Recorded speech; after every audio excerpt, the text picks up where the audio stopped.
Good afternoon, everyone. Welcome back to Two Vintage Sports Guys. This is Joe Rendacci. My buddy Paul is still on vacay, but I have a very special guest today, Mr. Gerald Brown of SiriusXM, and he has a lot of other things under his belt, and I'm going to kick it off to you.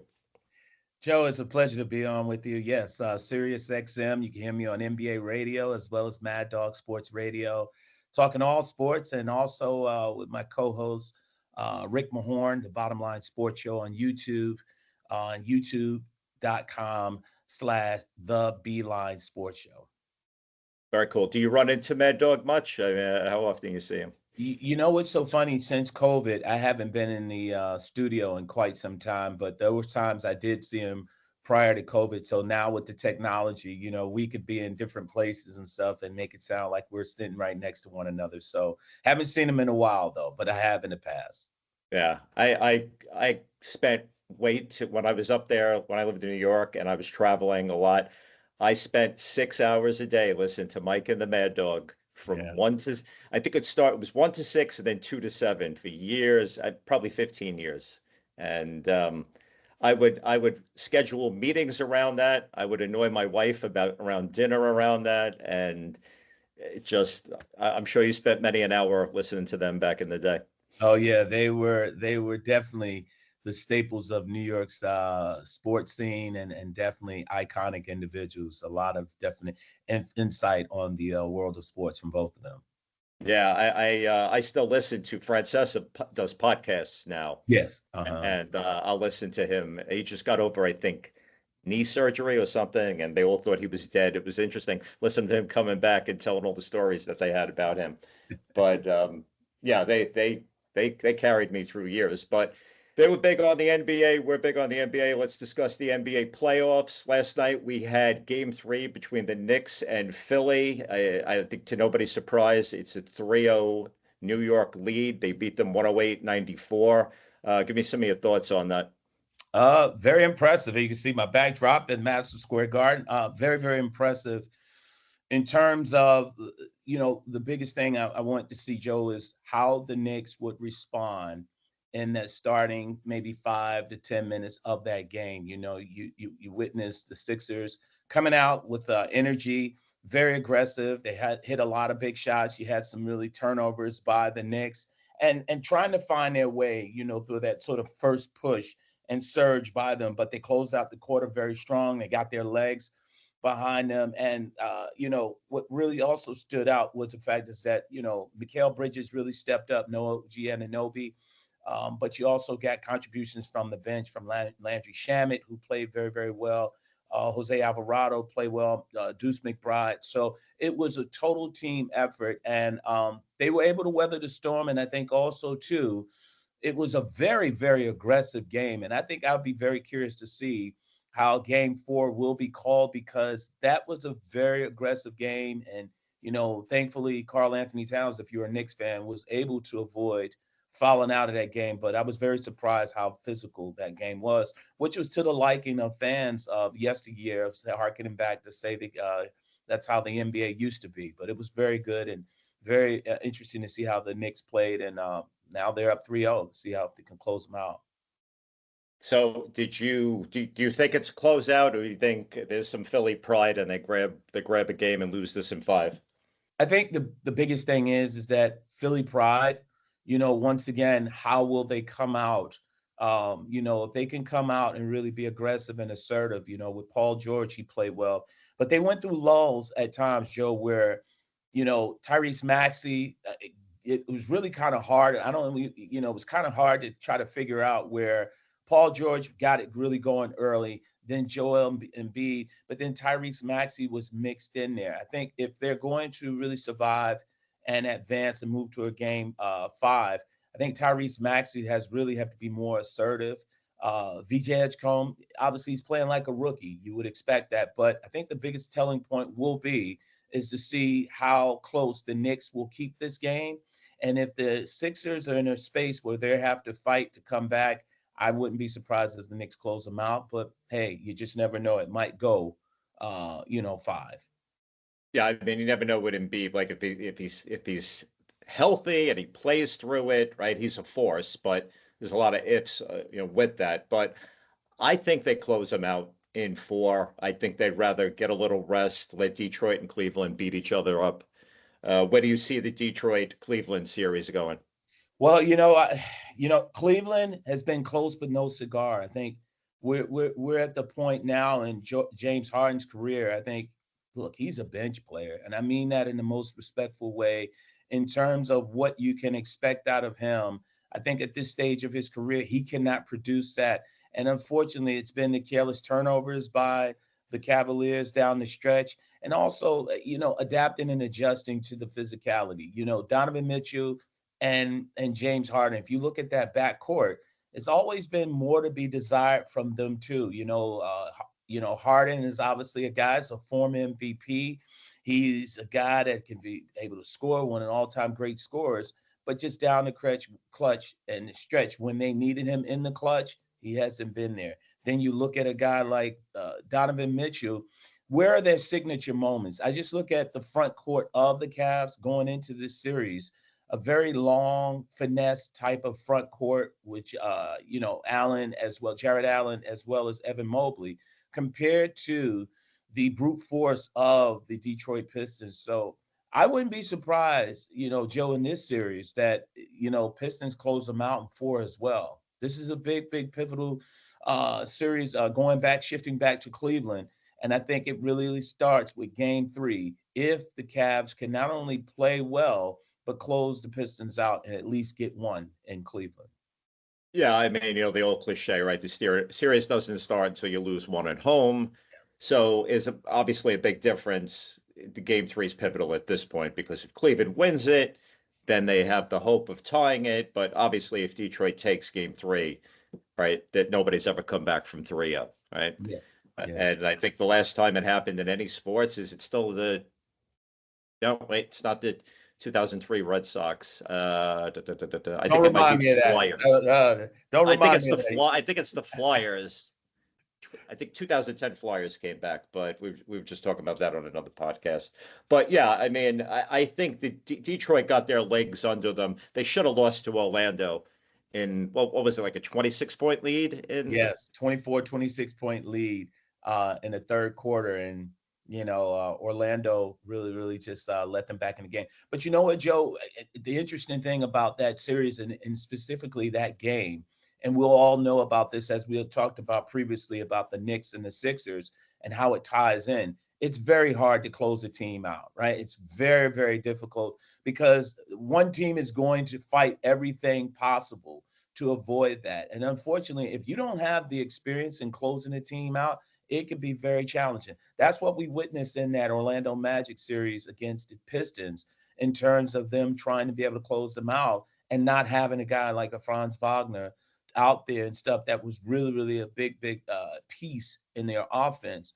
But with Cleveland, it's just a pivotal game, and they got to be able to try to at least win one. But closeout games are very, very difficult and very taxing. Yeah, and I think I was listening to your I think it was your latest podcast with Kendall Gill about coming back from these leads, and I think to me it looks like everything is like the Boston Celtics are the perfect gauge for this, where they live and die by the 3. So you can come back with that 3, or you can go ice cold with that 3. And that's, you could turn it quick, or the game could be over that quick, right? So I was actually watching I was coming home on a plane from a trip, and the 30 for 30 of the Lakers Celtics 80s. I don't know if you watched that. It was really good. And you just see the passing between the Celtics and the Lakers. Bing, bing, bing, bing, 4 passes and a dunk. You don't see all the 3-point bombs that you see in every game now, right? And I don't know. I guess I miss a little of that passing that used to define the game, especially when the Celtics won whatever it was back in the day, 5-6 in a row. They passed it, right? And what's your thought about it? It's all like show now, right? It's showtime everywhere with 3-point bombs, but whatever happened to passing? Yeah, what's interesting is the fact is that you talk about that and you look at the Knicks series, how, I think the changing point in their sort of playoff run was perhaps maybe game 4 of their first round series against Atlanta.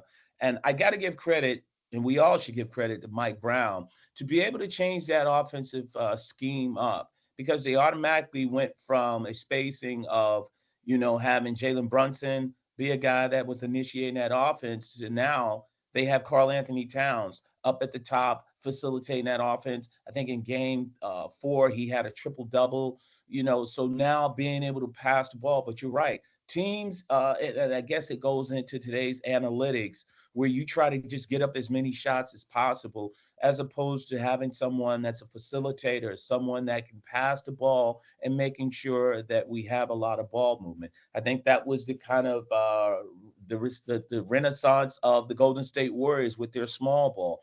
They were constantly passing the ball, a lot of movement, and we've moved away even furthermore from that. But yeah, you're right in terms of the passing ability and the offensive schemes in terms of just, sharing the basketball. But now it's, 3-point shots, dribble, and then shoot the ball as a bailout three. And, that's kind of been the MO for a guy like James Harden. Yeah, exactly. Right. All right. And let's jump over into the West. So with the West, we got the 6 seed Minnesota Timberwolves. Anthony Edwards, came back for game 1, stole a win over the 2 seed Spurs. And then we saw that even up. So I can't really decide. I kind of picked Minnesota before this series, but what's your thoughts on it? I at one point when I saw that the Minnesota Timberwolves lost their front court at backcourt, with Dante DiVincenzo, and then Anthony Edwards was supposed to be out for a while. I said they perhaps maybe didn't have a chance. Then they were able to take game 1. A great, defensive scheme by Chris Finch and the Timberwolves coaching staff. They were able to take game 1, then they lose game 2. And then obviously looking at this series, conventional wisdom would say, when you look at the San Antonio Spurs, Victor Wembanyama, Dylan Harper, Stephon Castle, a relatively young team, right? And you mentioned about the Celtics and the Lakers. I would throw the Pistons in there as well, where you had to go through some losses in order to gain some experience. But when it comes to San Antonio Spurs, Joe, I'm looking at them, and I think that they might be the anomaly where this series and pretty much setting up for a possible potential showdown with the Oklahoma City Thunder, that they could be primed that for a dynasty run starting this current playoffs. And I look at San Antonio, it's really led by a guy like Victor Wembanyama and what he's able to do. Because think about it this way. When we look at great players in the past, we've always looked at them from the offensive side of the ball. Wembanyama is a player that he doesn't have to affect the game just on the offensive side. Like, he doesn't have to go out and score 30 plus in order for the Spurs to win.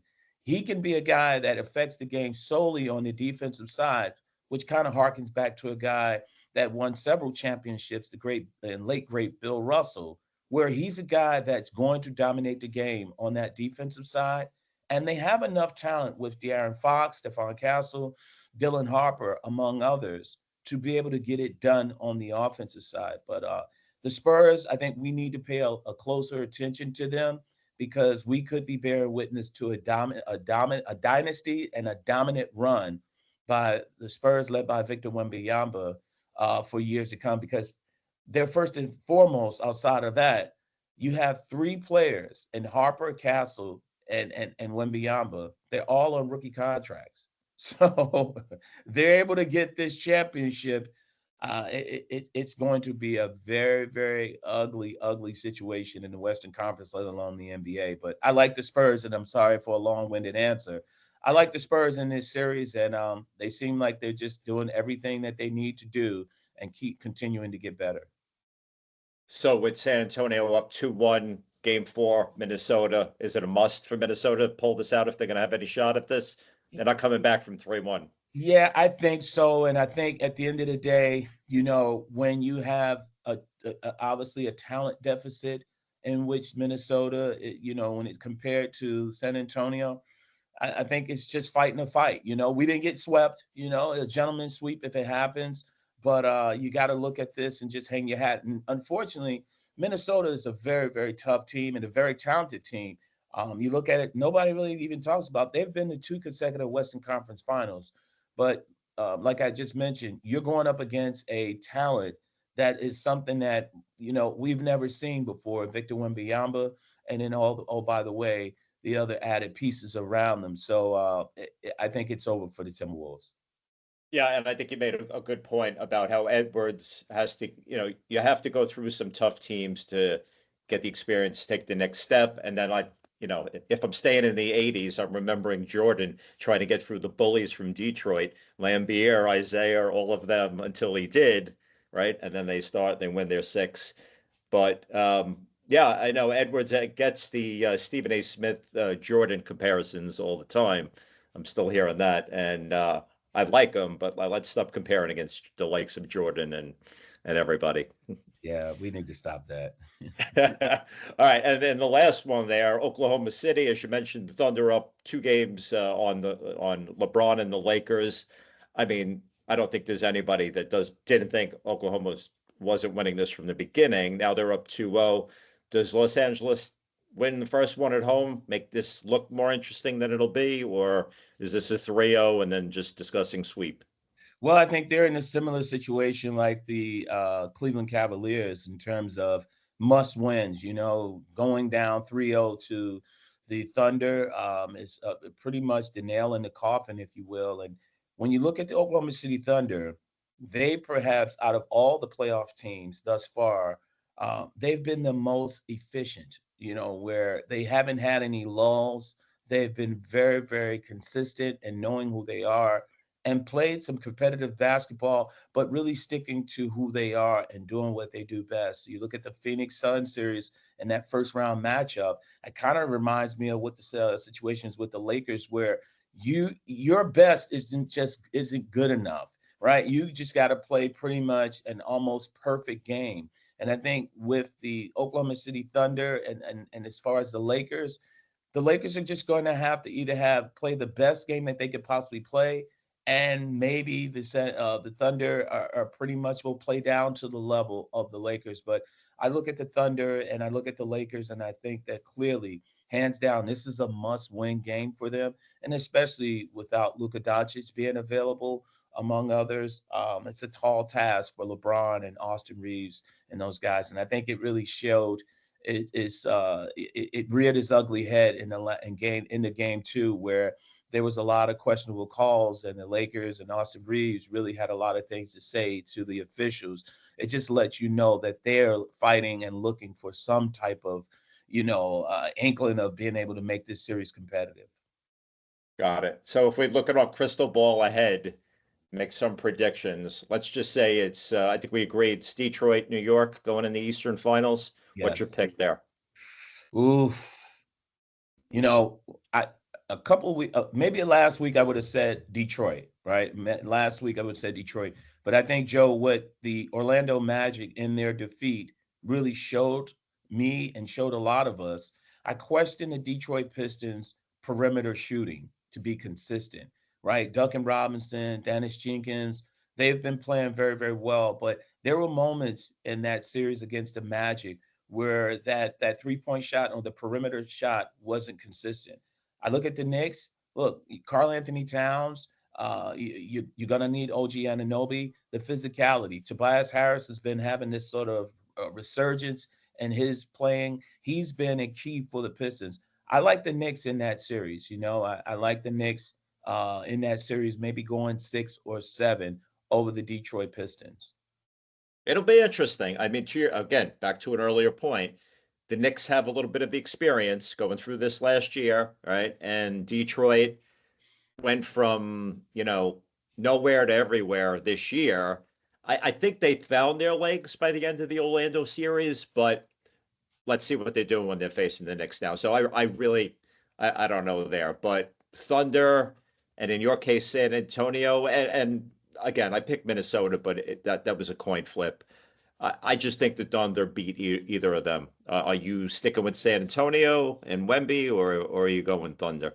Yeah, I'm going San Antonio, and I think that series is going to be maybe five. I think it's probably going to be 6 games, maybe 7. I think clearly the NBA and all of us NBA fans would love to see 2 series and 2 conference finals that really, really are extended.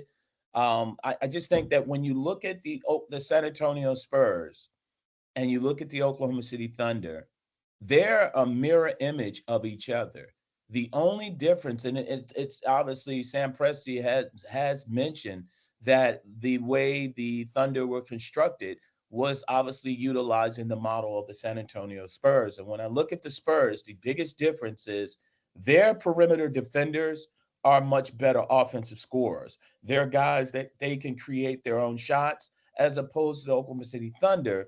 It's a little bit more challenging. Both teams can really defend, but I think when it comes from an offensive standpoint, the wings and the perimeter players for the Spurs have a little bit more. And then, just as I alluded to, you got Victor Wembanyama, who is potentially a unicorn or whatever. How do you stop that guy that obviously he can do whatever he needs to do on the offensive side, but if he is not, effective on the offensive side, he's still a guy that poses a big, big threat protecting that basket. And I think also too, just with Wembanyama, look, he's a guy that's still frail. He's still growing into his body, believe it or not. But I think it's going to be a very competitive series, and I think clearly I would have San Antonio moving on to the NBA Finals. Very cool. And then obviously, final question: who's holding up the trophy there? Man, New York is long suffering, Joe, and I mean I was a long suffering Nick fan forever. The days of Isaiah and Larry Brown, and yeah, I used to be a ball boy many a years ago with the New York Knicks, and with very Charles cool. Oakley, and Patrick and those guys, and I know what winning means to the city of New York, and you know it as well. I I have to say, I'd say the Spurs in 6. Very Spurs in interesting. 6. Yeah. All right, Spurs. I'm going Thunder all the way. Thunder in 6 sounds about right. So we will see what happens there. All right, and let's just wrap this up and jump into a little MLB. I think there's been some. I'm going to give you 3 fascinating kind of stats here. One, the American League, out of their 15 teams, only 4 have a record above 500 right now. This parity, you want to call it early, we're almost 40 games in, right? But 4 teams out of 15 in the American League are above 500. And to you, does that scream parity or bad? Like, what is it? I think if I'm being honest, that perhaps maybe a combination of both. Where, look, I've been a long time Major League Baseball fan, and really looking at the job the commissioner has done, Rob Manfred, and really just trying to re-energize the sport.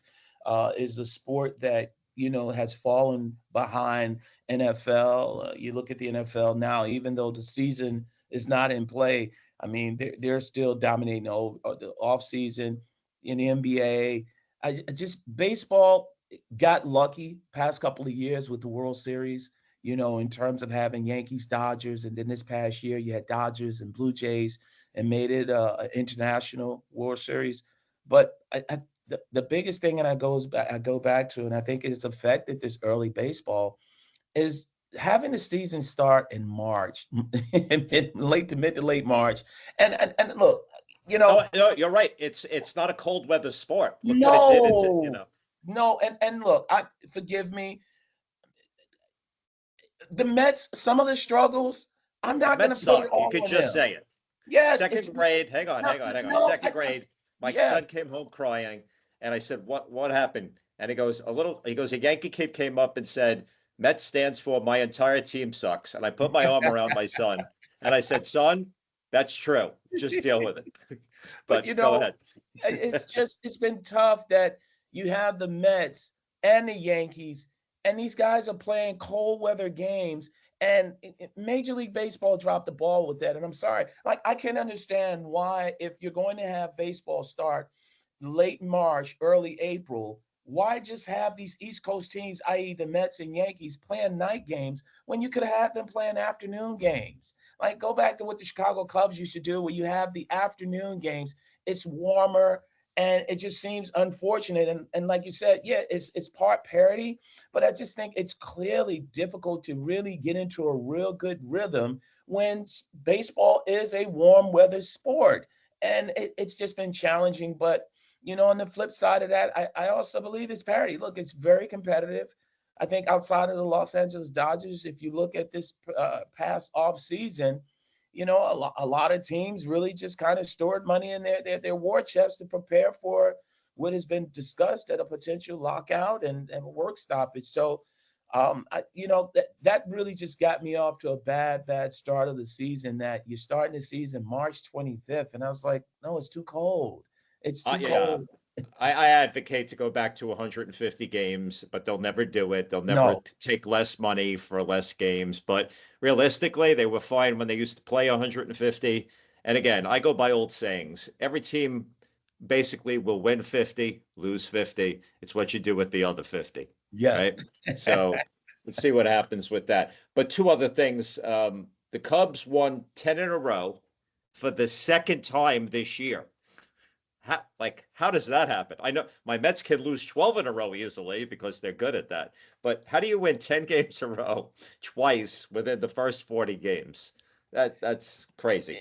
it's a lot. It's a competitive. I think that's the first time since 1935 in which that has happened. Look, baseball, it's very competitive. I think obviously a lot of the purists have now accepted the fact is that we're playing more interleague play. I don't even know if you call it interleague play. So, you're facing certain teams and stuff, and I think, look, it's been very good. As I said, I'm a Yankee fan, and I've been very, very surprised with a lot of the decisions that they made in free agency and what they have done with that pitching staff. But you're going to have anomalies like the Chicago Cubs and what they've been able to do winning those 10 games. But yeah, I think a lot of that scheduling is all predicated on the fact is that, opening up so early and then still playing a game in very, very, frigid conditions that some of these things are just like head scratches, but go figure. Yeah, and in the same token, then the Reds, who started out hot, lost 10 in a row. So it's funny how these teams are streaking in both good and bad ways, right? Another thing was, and I'll mess this name up, Jacob Mizorowski from Yes. Milwaukee, starting pitcher, threw 10 pitches of at least 103 miles per hour yesterday, topping off at 103.6.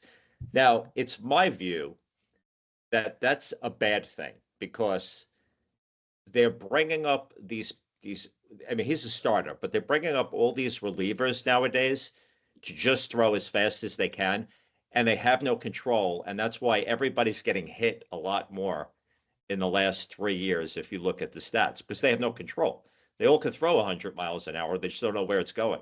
Right? Yeah. It's like Charlie Sheen is Wild Thing in Major League, right? Breaking the sign in the back. But I think they need to go back. They're all gonna wind up with, like, Tommy John surgery now is not a rarity. It's almost, let's schedule for me to get my Tommy John surgery once or twice in the first few years of my career. And funny enough, and I did a podcast on it recently. Tommy John lives around my corner. I interviewed him Wow. about last month on this, and I'm like, what do you think about, like, having a surgery named after you? He goes, well, I used to hate it, but now that's the only way they'll remember me. So, but what's your thoughts on? I mean, they need to go back to junk pitching. Tom Glavine, Maddox, just paint the edges, longevity to your career. What's your thought about throwing 10 pitches at 103 miles per hour? It's exciting. I think those guys, look, I mean, he did it against my Yankees yesterday,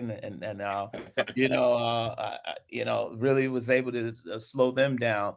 But the biggest thing is that no matter how hard these guys throw, this is the professionals. This is Major League Baseball, and these guys are able to hit that pitching at that speed.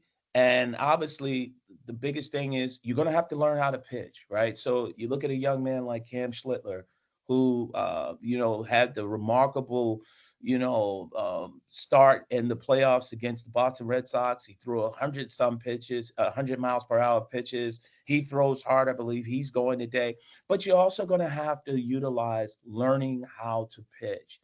So, relievers at one point, you could throw 100 miles an hour, i.e. Aroldis Chapman. We've heard of a lot of those guys, but I harken back to some of the guys that were, good pitchers that learn how to be able to last in Major League Baseball. If you're a starter pitcher or if you're a reliever, I mean, think about a guy like Bruce Sutter, the great Bruce Sutter, how, again, with that forkball and the splitter, being able to have different pitches, because at this level, guys can hit fastballs no matter how fast you throw them, but you got to be able to have another pitch in your arsenal.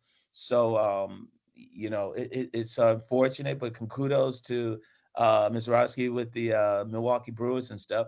But I think also, too, is being able to have movement on your pitches and being able to pitch. But you got to be able to have that fastball. So I think that's the opener to get you there. But what will keep you in Major League Baseball is being able to pitch and have alternate pitches besides the fastball. Yeah, I agree. And I think one of the best examples, and I'm not taking anything away from Nolan Ryan, who's an all-star, classic Hall of Famer, but we know all the strikeouts. But when you look at his record, like wins and losses on most years, and again, my last moment of glory was my 86 Mets. And when we faced him in Houston, he was one of the Houston starters. We were more afraid of Mike Scott and his illegal spitter or whatever he was throwing out there that particular year, right, than we were with Nolan Ryan. Because he'll strike out 10 to 12 a game and still lose that game 70% of the time, right? Because of what was happening when he wasn't striking the people out.